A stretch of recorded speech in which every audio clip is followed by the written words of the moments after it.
तो बच्चों, आज के इस वीडियो में हम अपने अध्याय रासायनिक अभिक्रियाएं तथा समीकरण को और आगे बढ़ाते हैं। और आज का हमारा टॉपिक रहेगा रासायनिक समीकरण को संतुलित करना। तो ये बहुत ही महत्वपूर्ण टॉपिक है, क्योंकि इसका अगर आप एक बार इसको अच्छे से सीख लेंगे तो पूरी केमिस्ट्री में जितनी भी क्लासेस आप आगे पढ़ेंगे, और अगर आपने केमिस्ट्री अपना विषय रखा तो सब विषयों में, सब क्लासेस में आपको इसका लाभ मिलेगा। तो आप इसे बहुत अच्छी तरह से समझ लें। तो पहले तो हम ये समझेंगे कि रासायनिक समीकरण को संतुलित करना, मतलब संतुलित करने का मतलब क्या है।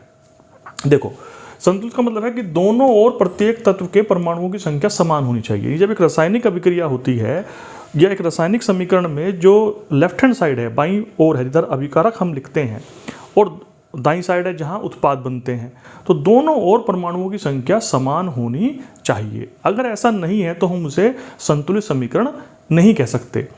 और इसके लिए ऐसा होना क्यों चाहिए, दोनों ओर परमाणुओं की संख्या क्यों हम समान करते हैं और तभी वो संतुलित क्यों कहलाती है, उसका कारण है द्रव्य की अविनाशता का नियम। द्रव्य की अविनाशता का नियम, द्रव्य की अविनाशता का नियम क्या कहता है बच्चों, कि जब भी कोई रासायनिक अभिक्रिया होती है, कोई रासायनिक परिवर्तन होता है, तो कोई भी नया परमाणु उत्पन्न नहीं होता है और ना ही कोई नया परमाणु नष्ट होता है।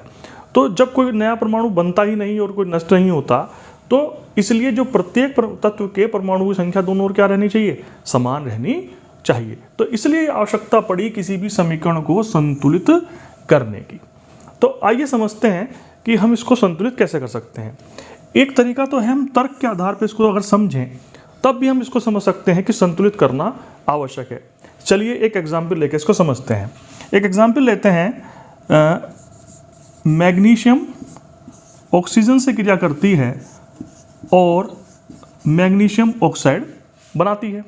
तो आप देखते हैं यहाँ Mg यानी मैग्नीशियम का एक परमाणु है, यहाँ ऑक्सीजन के दो परमाणु हैं, यहाँ मैग्नीशियम का एक परमाणु है, यानी दोनों ओर मैग्नीशियम के परमाणु समान हैं, लेकिन ऑक्सीजन का केवल एक परमाणु है। अब यहाँ देखने वाली बात यह है कि यहाँ मैग्नीशियम ऑक्साइड का केवल एक अणु बना है। कितना अणु बना है? एक अणु बना है। और इस एक अणु में एक परमाणु ऑक्सीजन का इस्तेमाल होता है, जबकि हमारे पास ऑक्सीजन के दो परमाणु हैं। इसका अर्थ ये हुआ कि दो ऑक्सीजन परमाणु दो ही ऑक्सीजन मैग्नीशियम ऑक्साइड के अणु को बनाएंगे, उत्पन्न करेंगे।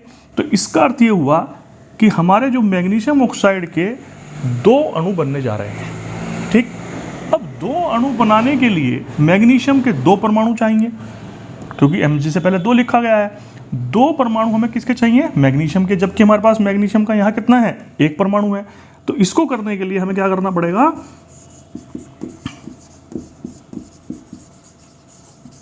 यहाँ भी दो लिखना पड़ेगा, क्योंकि दो मैग्नीशियम के परमाणु जब इधर होंगे तभी तो दो मैग्नीशियम के परमाणु यहाँ मिलकर मैग्नीशियम के दो अणु बनाएंगे।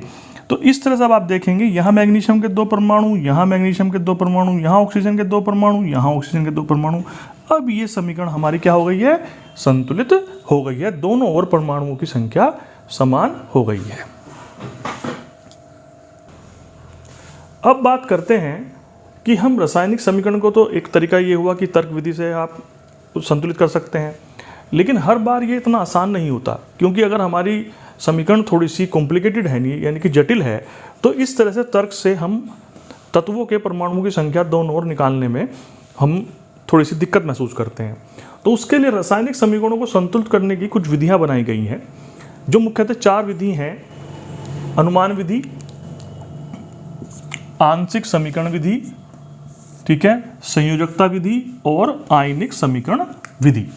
लेकिन आपके सिलेबस में केवल एक विधि ही है, अनुमान विधि, जो हम पढ़ेंगे। बाकी की तीनों विधियां हम अगली क्लासेस में इसको पढ़ेंगे, इसकी चर्चा अगली क्लासों में होगी। तो आज हम सिर्फ समझेंगे कि अनुमान विधि द्वारा हम किस प्रकार अपनी रासायनिक समीकरण को संतुलित कर सकते हैं।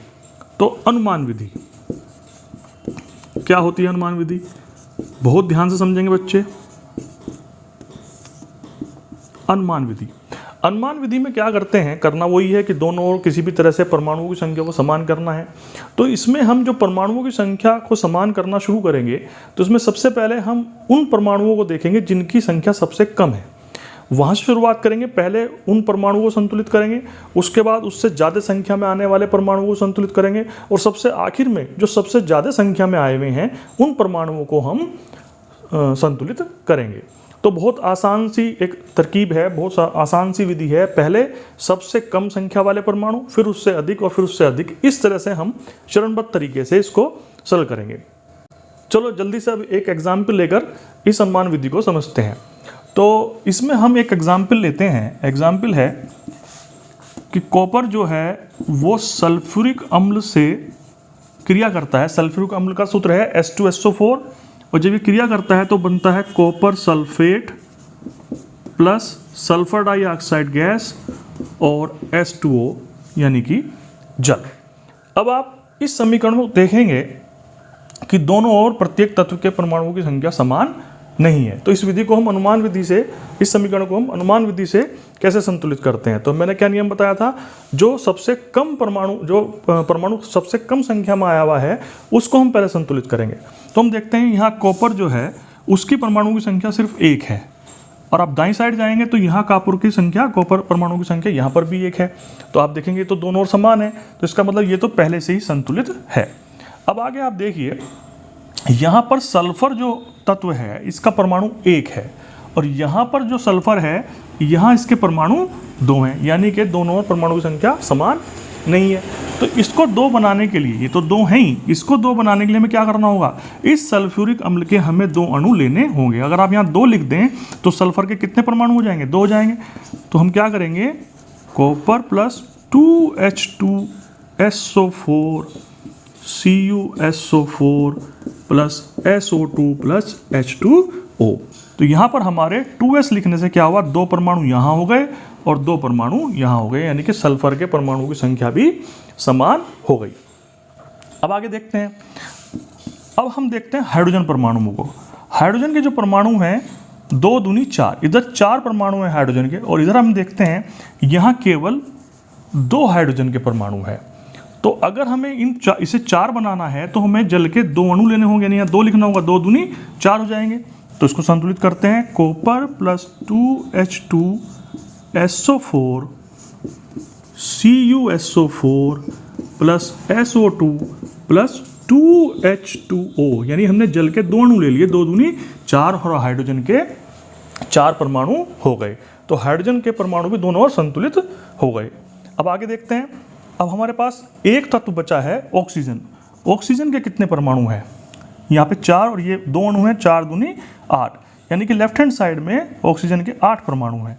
इधर देखते हैं 4 और 2 6 और 2 8। ये तो बड़ा आसान हो गया, यानी ऑक्सीजन पहले से ही संतुलित है।